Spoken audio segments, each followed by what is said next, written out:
the sky, scrapers fill the air.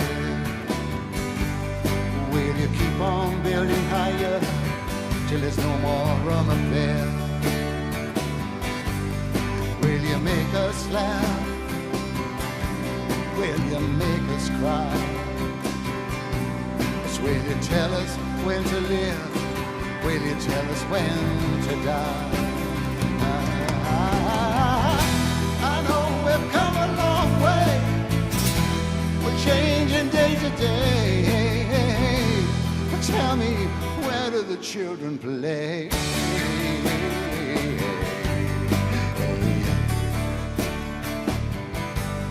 Do-do-do-do-do. Do-do-do-do-do. Do-do-do-do.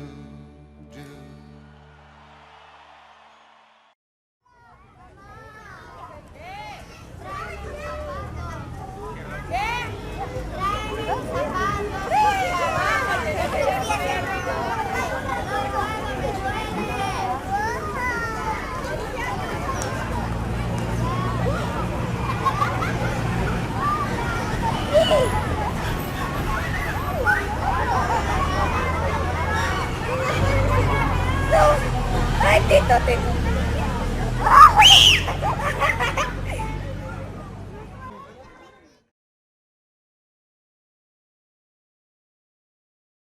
Una nueva edición del seminario Transmisión en Cuarentena, en este caso lo que vendrá, primera parte, ¿dónde jugarán los niños? ¿Dónde juegan los niños? ¿O dónde juegan los niños? En este tiempo del aislamiento, la disciplina cayó sobre ellos más fuertemente que lo habitual, fundamentalmente en razón de la pérdida de contacto con sus pares, con los otros chicos.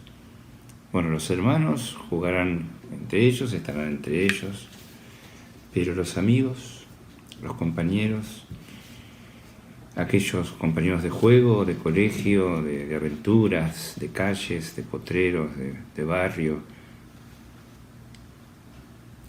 Los padres, por otra parte, si viven juntos, junto a sus hijos, se vieron obligados a vivir con ellos en condiciones que antes no se daban, como ser 24 horas prácticamente, sobre todo aquellos que trabajan en el lugar en donde viven. En cuanto a los hijos cuyos padres viven en distintos lugares, la reglamentación del poder hacer que estos chicos cambien de lugar de residencia para estar con uno u otro de los padres, cuando son dos, puso a prueba las condiciones en las que a veces los hijos resultan un término de negociación de las cuentas pendientes de la relación entre los padres que se han separado, o de los resabios, ¿no?, de los fantasmas compartidos, o de los síntomas de a dos, cuando no de una locura, una folie de dos. Es decir, se ha escuchado, vengo escuchando relatos, testimonios y comentarios sobre las dificultades nuevas, o más que nuevas, exacerbadas, respecto de cómo los chicos, los hijos, suelen quedar tomados, prendidos en un lugar de negociación, cuando no de fijación y sostenimiento de ciertas dificultades, incluso de duelos no superados, no resueltos por la separación, de la separación.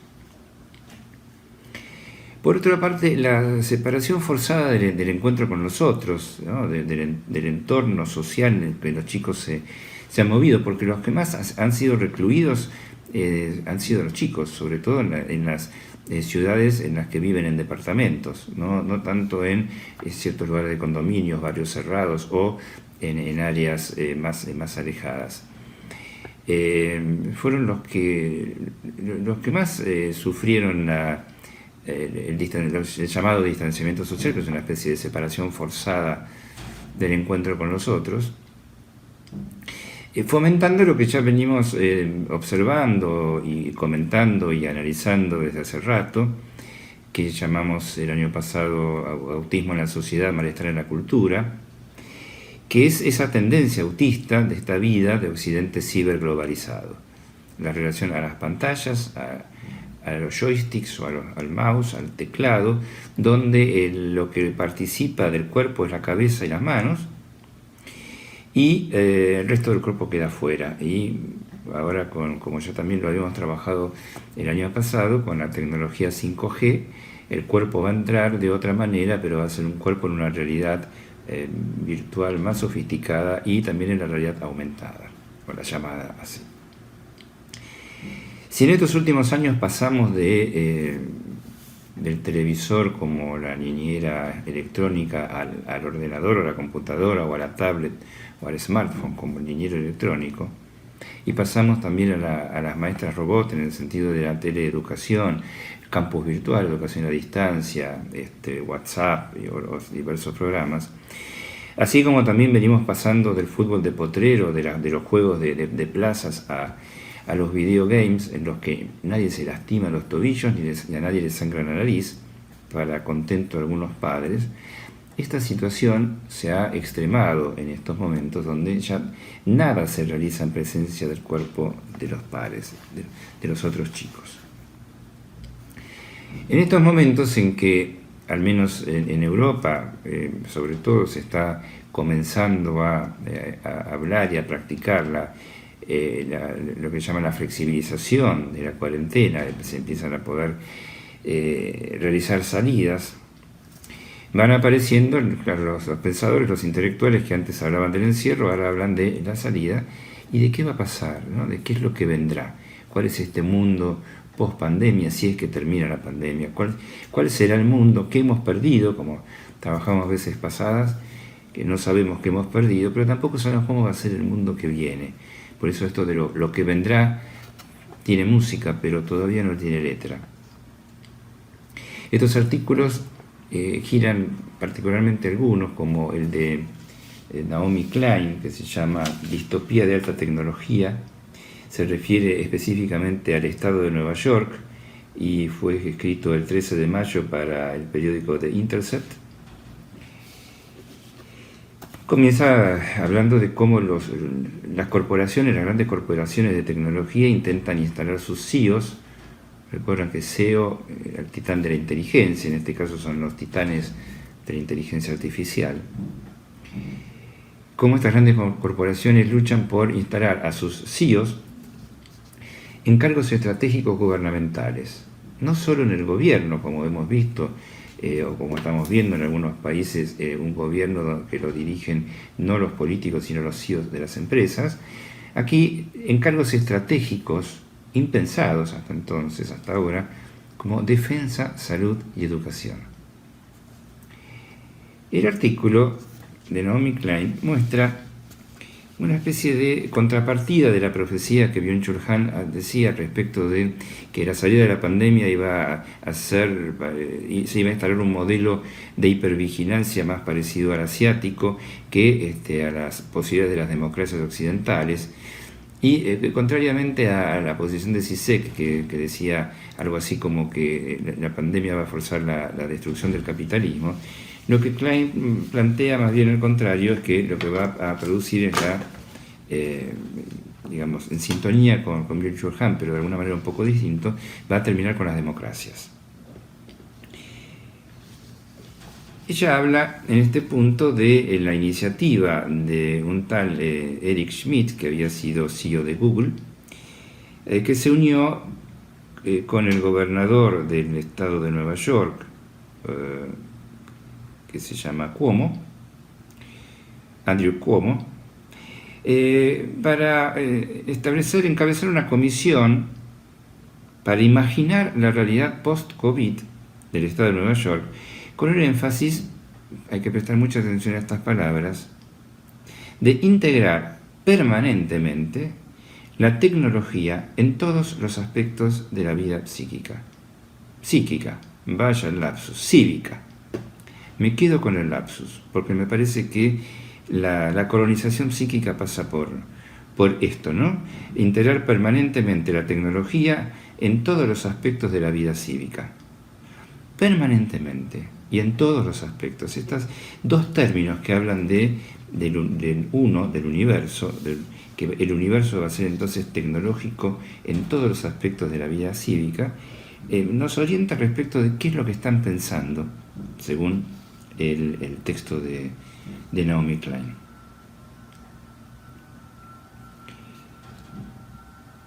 Este neocapitalismo que aparentemente se viene, donde los bancos van a perder la chance de trabajar con papel moneda, va a ser un neocapitalismo sin circulación monetaria, los bitcoins van a estar al día, plantea que bueno, que el modelo chino se basa en estas transacciones sin moneda porque no hay una fortaleza bancaria histórica como sí la hay en Occidente. Así que la acumulación de billetes pasó a la historia, esta historia tan argentina de tener los billetes bajo el colchón, ¿se acuerdan de aquella época? Bueno, esto pasó a la historia, el avaro del que hablaba Molière ahora está recalculando con su GPS, y el ordenador del mundo de Occidente se tildó en un bucle recursivo de tinte autoinmune. Hay que reiniciar el sistema operativo y el punto es de qué manera se va a reiniciar. Naomi Klein plantea que la pandemia es una oportunidad para aplicar la doctrina del shock, es decir, ante una situación de shock se pueden aplicar medidas que de otra manera, de ninguna manera tendrían cabida en un sistema democrático, tendría fuertes resistencias, pero la pandemia permitiría avanzar con esta doctrina del shock. ¿Cuál es la idea? Dice, el futuro que se está forjando a medida que los cuerpos aún acumulan las últimas semanas de aislamiento físico, no como una necesidad dolorosa para salvar vidas, ¿no?, sino la alta tecnología, ¿no? Este aislamiento no como una necesidad dolorosa para salvar vidas, sino como un laboratorio vivo para un futuro permanente y altamente rentable sin contactos. Permanente, nuevamente la palabra, laboratorio vivo para un futuro permanente y altamente rentable mundo sin contacto humano. Y acá cita a una mujer, ya que es una CEO de una compañía que vende tecnología, dice, los humanos son biopeligrosos, las máquinas no lo son.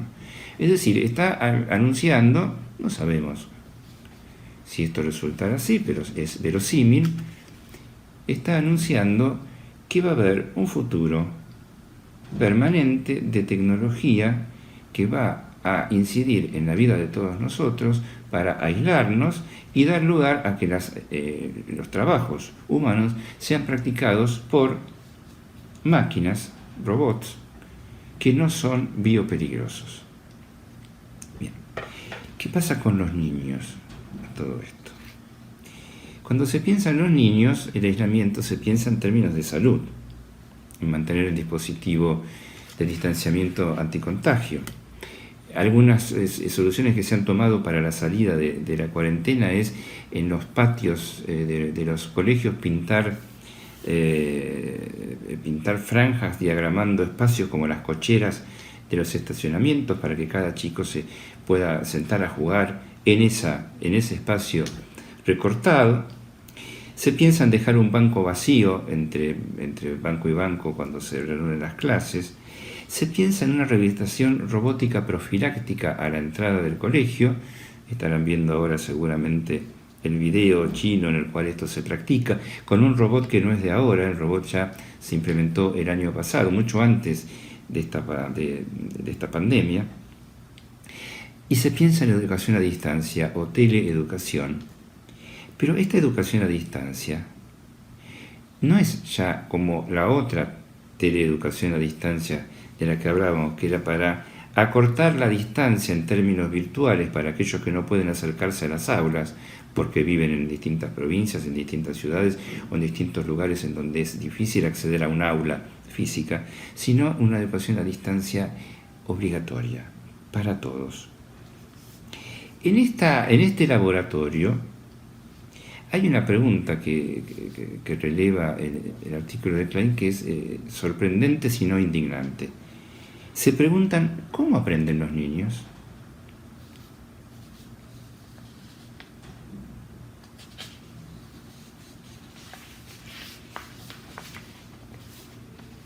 En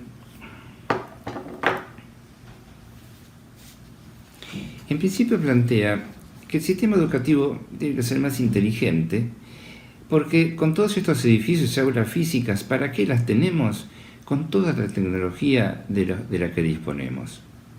El problema, con toda la tecnología que disponemos, es que se plantea lo siguiente: acelerar la tendencia actual hacia el aprendizaje remoto, que se está probando hoy como nunca antes. Es decir, hay una prueba. El aprendizaje remoto es algo que está hace mucho tiempo. Campus virtual, educación a distancia es algo que está hace mucho tiempo. Lo que se está probando es otra cosa. ¿Cómo obtener instrucción de los mejores maestros sin importar en qué distrito escolar residan? Bueno, es muy buena esa propuesta, pero dice lo siguiente.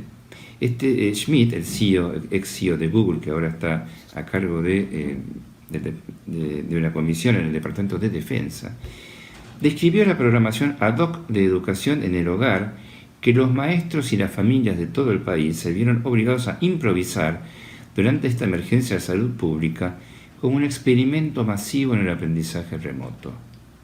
No es una situación para paliar la urgencia, sino un experimento masivo en el aprendizaje remoto. El objetivo de este experimento, dijo, es tratar de descubrir cómo aprenden los niños en forma remota. Y con esos datos deberíamos ser capaces de construir mejores herramientas de aprendizaje a distancia que, cuando se combinan con el maestro, ayudarán a los niños a aprender mejor. Qué notable, ¿no? Que se pregunten, que están haciendo un experimento para aprender ellos, descubrir cómo aprenden los niños. Entonces la pregunta que se formulan es cómo aprenden los niños y no, por el contrario, qué queremos enseñarles. Como en las encuestas de opinión de los políticos que se orientan por las demandas del consumidor antes de las políticas que quieren practicar, se pasó de persuadir con la idea de, por ejemplo, el tipo de educación a distancia por las ventajas que tendría, a la lógica del mercado de la oferta y la demanda. Se quiere practicar el gobierno de la mayoría de consumidores, porque lo que importa, según el artículo de Klein, y acá yo suscribo porque me parece que se sostiene la idea, es que lo que importa no es tanto el producto, es decir, qué tipo de producto se ofrece a la educación, sino la rentabilidad económica. ¿De quiénes? De las empresas privadas aliadas con el Estado, que entonces terceriza la educación y el acceso mismo a la educación. La extinción de algunas especies animales, que es obra de este tiempo antropoceno, se acompañará de la extinción de algunas otras especies, de oficios y profesiones, maestros, médicos, transportistas. Hay algunas profesiones, algunos oficios, algunos trabajos que ya no van a existir. Frente a esta ofensiva, entonces, de las políticas de concentración de la riqueza, de la distribución de la riqueza económica y ahora también simbólica, porque es de la educación, de esta concentración de los supermercados de alimentos a la supermercado de conocimientos, a esta unificación de políticas educativas, ya ni siquiera a nivel regional o nacional, sino a nivel global. Esta unificación de políticas educativas entiendo que es la etapa superior de la pretendida unificación de las lenguas. Lenguas que, sepultando las diferencias nacionales y más aún locales, son los pasos necesarios para una globalización una y para una educación una. Los discursos que se oponen a estas políticas hablan, por ejemplo, de la modificación del plantel de las escuelas, más maestros, más enfermeras. Veamos cómo lo plantea, que es un poco la propuesta de Naomi Klein frente a esta situación. Dice: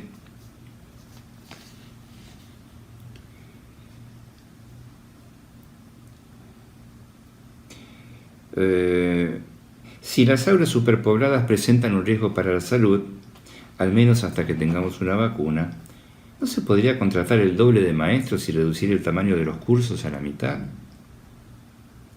¿Qué tal asegurarse que cada escuela tenga una enfermera?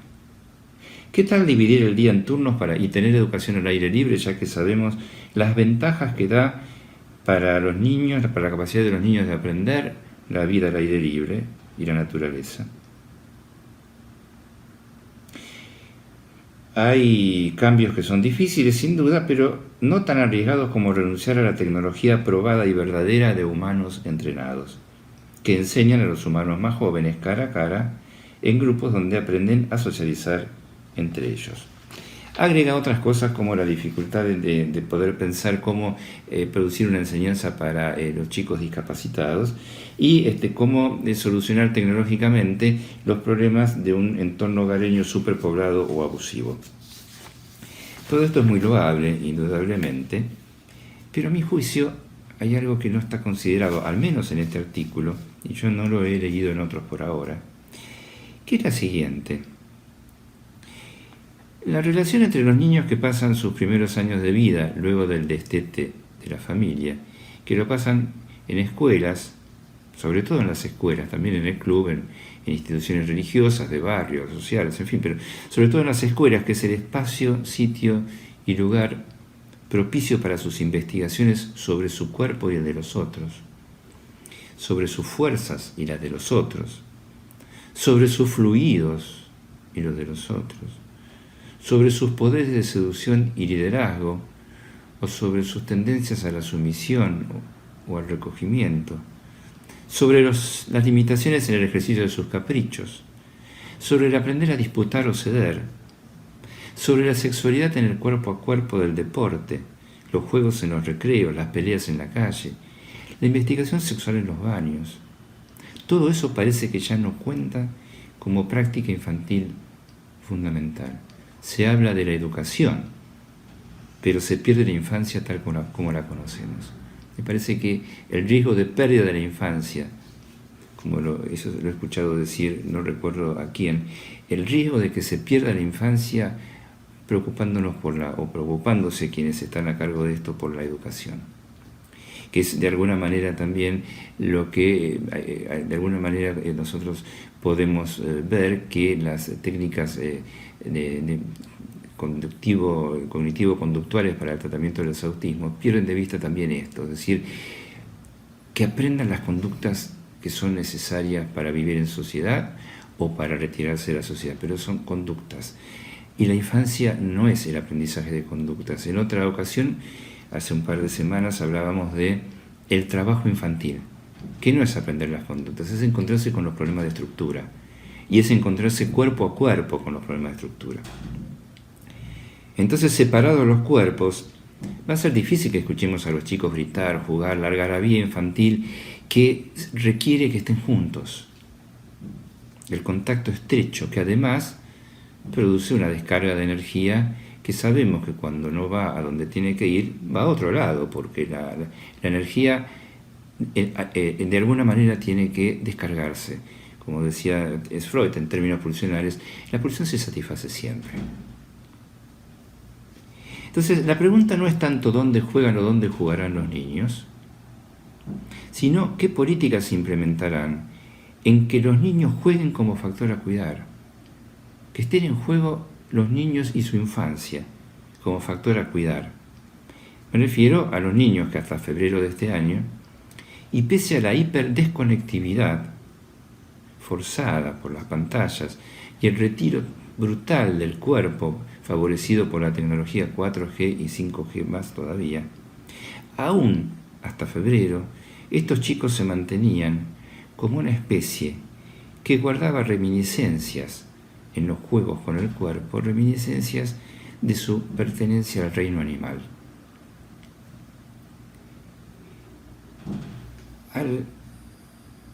Al pensar en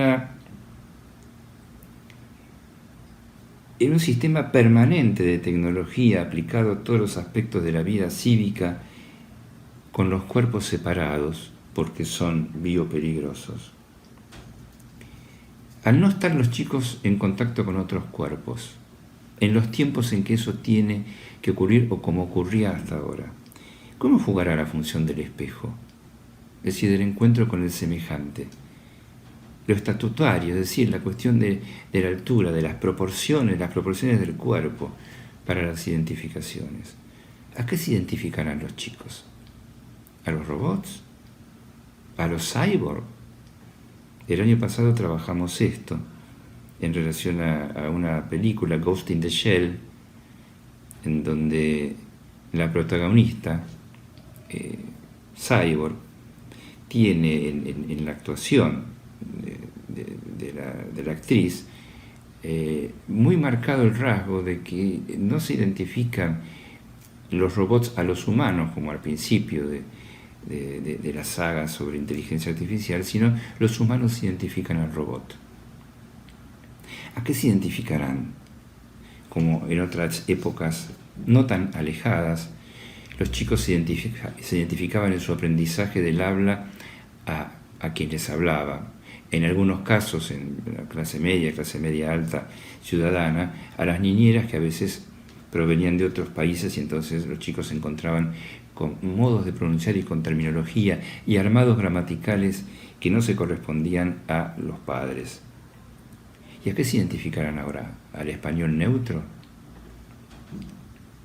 Tenemos paradójicamente tecnología del siglo XXI y una propuesta de aislamiento social, de distancia a los cuerpos, más cercana a lo que era la era preindustrial.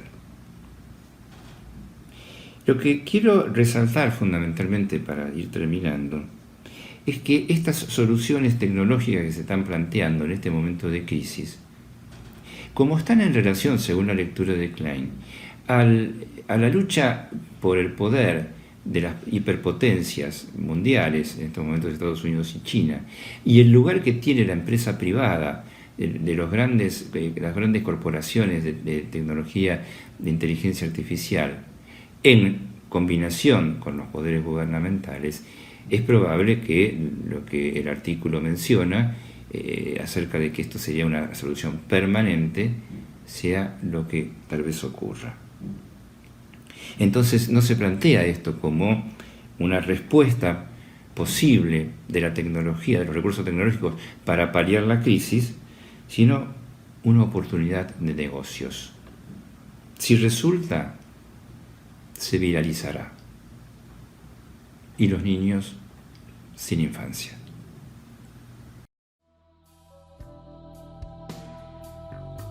Pedimos perdón, corriendo enmascarando el fin. Por eso te busqué, por eso diseñé la máquina de ser feliz, plateada y lunar, remotamente digital. No tiene que hacer bien, no tiene que hacer mal, es inocencia artificial. Prende y se apaga sola.